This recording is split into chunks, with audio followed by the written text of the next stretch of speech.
এক সময় সে ছিল একজন সাধারণ মেয়ে, স্বপ্ন ছিল ফ্যাশন দুনিয়ায় নিজের নাম তৈরি করার।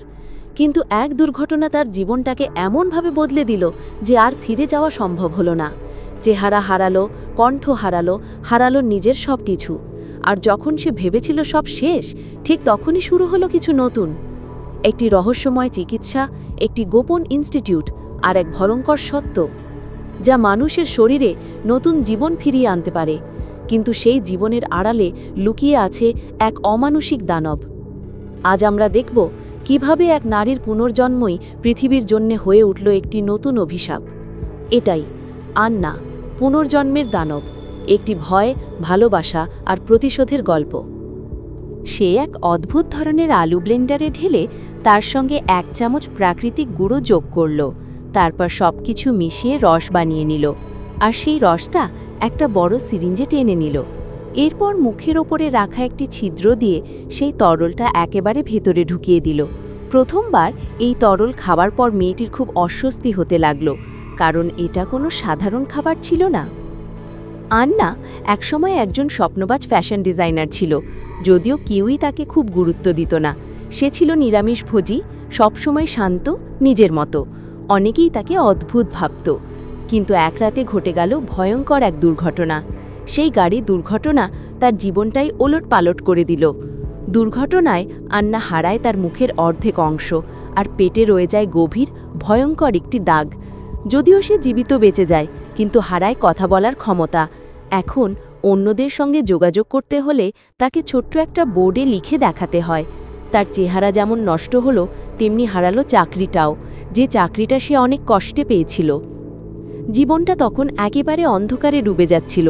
কিন্তু একদিন হঠাৎ আন্না একটি আমন্ত্রণ পেল একটি বিখ্যাত প্লাস্টিক সার্জারি ইনস্টিটিউট থেকে। ওরা জানালো তারা একটি নতুন গবেষণা করছে সেল রিজেনারেশন নিয়ে, অর্থাৎ নতুন কোষ তৈরি করে শরীর পুনর্গঠন করা। এর জন্য ওদের প্রয়োজন এমন কিছু মানুষ যাদের শরীরে বা মুখে বড় ধরনের ক্ষতি আছে। শুরুতে আন্না কিছুটা ভয় পেয়েছিল, কিন্তু পরে ভাবল আমার হারাবার আর কিছুই নেই। তাই সে সাহস করে রাজি হয়ে গেল। আর বড় ব্যাপার হলো পুরো চিকিৎসা বিনামূল্যে, তাকে 1 টাকাও দিতে হবে না। শিগগিরই শুরু হলো সেই সার্জারি। অপারেশন থিয়েটারে ঢোকার পর আন্না দেখল সব ডাক্তার আর নার্সের পোশাক লাল রঙের। ওই উজ্জ্বল লাল রং দেখে তার বুকের ভেতর কেমন অস্বস্তি হচ্ছিল, যেন কিছু একটা অশুভ ঘটতে যাচ্ছে। তারা পেট্রি ডিশ থেকে 7 রঙা রিজেনারেটিভ স্টেম সেল বের করল, এমন কোষ যা শরীরের ক্ষতিগ্রস্ত অংশ নতুন করে তৈরি করতে পারে। কিছুক্ষণ পর অপারেশন শেষ হলো। জ্ঞান ফেরার পর আন্না প্রথমেই ব্যান্ডেজ খুলে নিজের মুখ দেখতে চাইল। আধা মুখটা দেখে সে একটু স্বস্তি পেল। তারপর আয়নায় পুরো মুখ দেখল, আর থমকে গেল। আয়নায় দেখা মুখটা এত সুন্দর, এত নিখুঁত, তার আগের মুখের চেয়ে অনেক বেশি আকর্ষণীয়। খুশিতে তার চোখে জল এসে গেল। কিন্তু কিছুক্ষণ পরই শরীরে এক অদ্ভুত অনুভূতি শুরু হলো। তার পেটটা যেন কাঁপছে, গড়গড় শব্দ করছে, যেন ভেতরে কিছু হচ্ছে।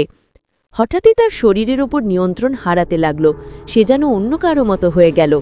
সেই সময় ইনস্টিটিউটের সুইমিং পুলে এক ফিটনেস ট্রেনার অনুশীলন করছিল। আন্না না চাইলেও যেন এক অদ্ভুত টানে তার দিকে এগিয়ে গেল। তার শরীর নিজের ইচ্ছায় সেই মানুষটিকে আলিঙ্গন করে ফেলল। এরপর যখন রক্ত পানির মধ্যে ছড়িয়ে পড়ল, আন্না হঠাৎ চেতনায় ফিরল। ভয় আর লজ্জায় সে তাড়াতাড়ি ঘটনাস্থল ছেড়ে পালিয়ে গেল। পরের দিন সকালে আন্না এই ঘটনার কথা ডাক্তারের কাছে বলল। ডাক্তার হাসতে হাসতে বলল, এটা নিশ্চয়ই একটা দুঃস্বপ্ন ছিল। আন্না বিষয়টিকে গুরুত্ব দিল না। কিছুদিন পর তাকে হাসপাতাল থেকে ছাড়পত্র দেওয়া হলো। ডাক্তার জানালেন যদিও তার ত্বক পুরোপুরি পুনরুদ্ধার হয়েছে, তবুও কিছু ছোটোখাটো পার্শ্ব প্রতিক্রিয়া থাকতে পারে। তাই তাকে 2টি ওষুধ দেওয়া হলো। একটি ছোট বোতলে মাথা ব্যথার ওষুধ, আর একটি লাল রঙের বোতলে পুষ্টিকর নিউট্রিয়েন্ট লিকুইড। নিজের নতুন জীবনকে উদযাপন করতে আন্না তার বান্ধবীর সঙ্গে গেল এক বারে। সেখানে তার নতুন মুখ, নতুন আত্মবিশ্বাস, সব মিলিয়ে সে হয়ে উঠল পার্টির সবচেয়ে আকর্ষণীয় নারী। আনন্দ, উত্তেজনা, হাসি সব ফিরে পেয়েছিল সে। রাত গভীর হলো, সবাই মজা করছিল, কিন্তু পার্টির শেষের দিকে এক তরুণ ছেলেকে সে বেছে নিল, যেন তাকে নিজের শিকার বানালো। পরের সকাল আন্না ঘুম ভেঙে দেখল তার হাত একদম পরিষ্কার, কোনো রক্ত নেই, কোনো দাগ নেই। সে ভাবল, না, এগুলো সবই হয়তো এক দুঃস্বপ্ন ছিল। তাই উঠেই এক ঢোক করে পুরো লাল বোতলের পুষ্টিকর তরলটা খেয়ে ফেলল।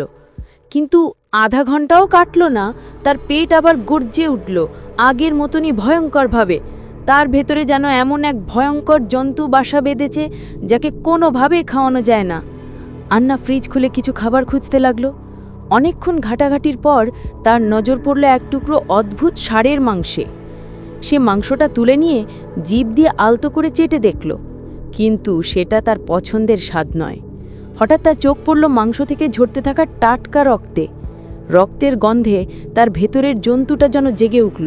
সে আর নিজেকে সামলাতে পারল না, সরাসরি সেই রক্তে ভেজা মাংসটা মুখে পুরে ফেলল, একদম হিংস্রভাবে খেতে লাগল।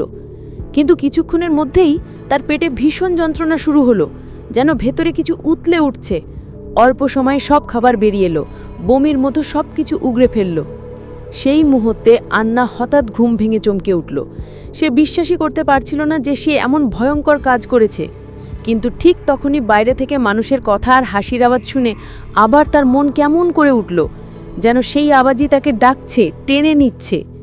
এরপর আন্না আরেকবার নিজের শিকার বেছে নিল। সামনের মানুষটি কিছুটা বেহায়া প্রকৃতির ছিল, তাই আন্নার এমন আগ্রহকে সে স্বাভাবিকভাবেই গ্রহণ করল। কিন্তু সে জানত না যে মৃত্যু তখনই তার গলায় শীতল কাস্তে বসিয়েছে। কিছুক্ষণ পর আন্না আবার ভয় পেয়ে জেগে উঠল। এইবার তার মুখ আর হাতে রক্ত লেগেছিল। সে বুঝল, না, এটা কোনো স্বপ্ন নয়, এটা বাস্তবেই ঘটছে। ভয় পেয়ে সে ছুটে গেল সেই প্লাস্টিক সার্জারি প্রতিষ্ঠানে। ডাক্তারকে সব খুলে বলল, কিন্তু ডাক্তার ব্যাপারটাকে হালকা করে উড়িয়ে দিল। বলে দিল, এটা সার্জারির পরের অ্যানেস্থেশিয়ার পার্শ্ব প্রতিক্রিয়া, ভয় পাওয়ার কিছু নেই। আর আন্নার স্বপ্নে মানুষ হত্যার কথা শুনে তারা সেটাকে আধ্যাত্মিক বিভ্রান্তি বলে ব্যাখ্যা করল, যেন সব কিছুই একটা দুঃস্বপ্ন, মনের খেলা। আন্না হতবুদ্ধি হয়ে গেল, কিছুই বুঝতে পারছিল না। কিন্তু ওরা জানতো না যে প্রথম রোগীকে আন্না আক্রমণ করেছিল সে তখন এক অদ্ভুত পরিবর্তনের মধ্যে দিয়ে যাচ্ছে। শুরুতে তার শরীরে অস্বস্তি, জ্বরের মতো উত্তাপ হচ্ছিল। সহকর্মীদের সঙ্গে কথা বলার সময় হঠাৎ সে উন্মত্ত হয়ে উঠল, নিজের মধ্যে এক ভয়ঙ্কর শক্তি অনুভব করল। তার ভেতরের জানোয়ার যেন বেরিয়ে এলো। তখন সেট ছিল একটা শুটিং সেট। ডিরেক্টর ভেবেছিল অভিনেতা হয়তো বাস্তবিক অভিনয় করছে, তাই তাড়াতাড়ি শট চালিয়ে যেতে বলল। কিন্তু যখন সেই ব্যক্তি সহকর্মীকে কামড়ে ছিঁড়ে ফেলল আর চারদিকে রক্ত ছিটকে পড়ল, সবাই আতঙ্কে চিৎকার করে পালাতে লাগলো। তখন সবাই বুঝল এটা কোনো অভিনয় নয়, সত্যিকারের ঘটনা। তাকে দ্রুত হাসপাতালে নিয়ে যাওয়া হলো। কিন্তু সেই রাতে হাসপাতালেই সেই আহত মানুষটির সংস্পর্শে থাকা আরেকজনও আক্রান্ত হয়ে গেল। তার শরীরে ভয়ানক রূপান্তর শুরু হলো। পুরো হাসপাতাল জুড়ে ছড়িয়ে পড়ল আতঙ্ক আর বিশৃঙ্খলা। খবর পেয়ে পুলিশ এসে পৌঁছলো, কিন্তু ততক্ষণে হাসপাতাল নিয়ন্ত্রণের বাইরে। পুরো শহর জুড়ে ছড়িয়ে পড়ল এক অজানা সংক্রমণ। মানুষ পাগলের মতো আচরণ করছে, একে অপরকে কামড়ে খাচ্ছে। ডাক্তাররা পরীক্ষা করে দেখল এটা এক প্রকার পরিবর্তিত জলাতঙ্ক ভাইরাস। এই ভাইরাস আক্রান্তদেরকে জম্বির মতো বানিয়ে দিচ্ছে। তারা চিন্তা শক্তি হারাচ্ছে, বন্য পশুর মতো হয়ে যাচ্ছে। বিজ্ঞানীরা যতই চেষ্টা করুক, কোনো ওষুধ কাজে দিচ্ছিল না। তাই শেষ পর্যন্ত সংক্রমিতদের বেঁধে ফেলে মৃত্যুদণ্ড দেওয়া ছাড়া উপায় ছিল না। তাদের ধারণা ভাইরাস বন্ধ করার একমাত্র উপায় হল সংক্রমণের উৎসকেই ধ্বংস করা।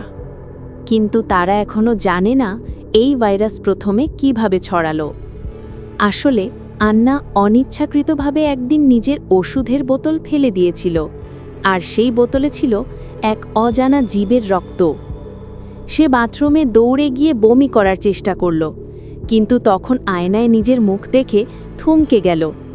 তার মুখের ভেতর পুরোটা জুড়ে দাঁতের মতো তীক্ষ্ণ কাঁটা গজিয়েছে, আর জিভের নিচে দেখা গেল ভয়ঙ্কর এক টেন্টেকেল বা সুরের মতো কিছু নড়ছে। রাত যত গভীর হচ্ছিল, তার শরীরের পরিবর্তন তত বাড়ছিল। সে বুঝে গেল এখন সে আর মানুষ নেই, এক দানবে পরিণত হচ্ছে। ভয়ে আর ঘৃণায় সে নিজের মাথা ধরে চিৎকার করতে লাগল, মানুষদের থেকে পালাতে লাগলো যত দূর সম্ভব। কিন্তু এক দয়ালু বৃদ্ধ লোক ভেবেছিল আন্না বিপদে আছে, তাই তাকে সাহায্য করতে এগিয়ে এলো। সে জানত না তার এই সহানুভূতির শেষটা হবে এক ভয়ঙ্কর অন্ধকার গভীরতায়, যেখানে প্রতিটি পদক্ষেপে নিয়ে যাচ্ছে মৃত্যু আর বিভীষিকার দিকে। পরের দিন সকালে আন্না ঘুম থেকে জেগে দেখল সব কিছু ঠিক আগের মতোই। এই অবিকল স্বাভাবিক অবস্থায় আসলে তাকে সবচেয়ে বেশি ভয় কাইয়ে দিল, কারণ গতরাতের দুঃস্বপ্নটা এত বাস্তব ছিল যে সে এখন বুঝতেই পারছে না সে আসলে স্বপ্ন দেখেছিল না সত্যিই কিছু ঘটেছিল। কিন্তু সেই ভয়ঙ্কর স্বপ্নই আজ তাকে এক নতুন ডিজাইনের আইডিয়া এনে দিল। সে তার সেই ভয় আর যন্ত্রণার অনুভূতি থেকে এক অদ্ভুত পোশাক ডিজাইন করল, একটা এমন ডিজাইন যা তার বসকে পুরোপুরি মুগ্ধ করে ফেলল। বস ঘোষণা দিলেন, আজ রাতের ফ্যাশন শোর মূল আকর্ষণ হবে আন্না ডিজাইন করা পোশাক, আর সেই পোশাকটি পরবে তার সবচেয়ে ঘনিষ্ঠ বন্ধুনি। রাত হলো, সব প্রস্তুতি শেষ। আন্না মেকআপ রুমে বসে ঘন্টার পর ঘন্টা অপেক্ষা করছিল, কিন্তু তার বন্ধুনি এলো না। অবশেষে সে নিজেই বন্ধুনিকে খুঁজতে বের হলো, কিন্তু তখনই সেই ভয়ঙ্কর অনুভূতি আবার ফিরে এলো। তার শরীর ব্যথা করতে লাগলো, চোখ ঝাপসা হয়ে গেল, তারপর সে অজ্ঞান হয়ে মাটিতে পড়ে গেল।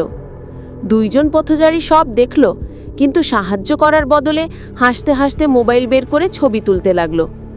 তখনই ভয়ঙ্কর একটা ঘটনা ঘটল। আন্নার দেহ থেকে হঠাৎ বিশাল এক টেন্টেকেল বা সুর বেরিয়ে এসে তাদের আক্রমণ করল।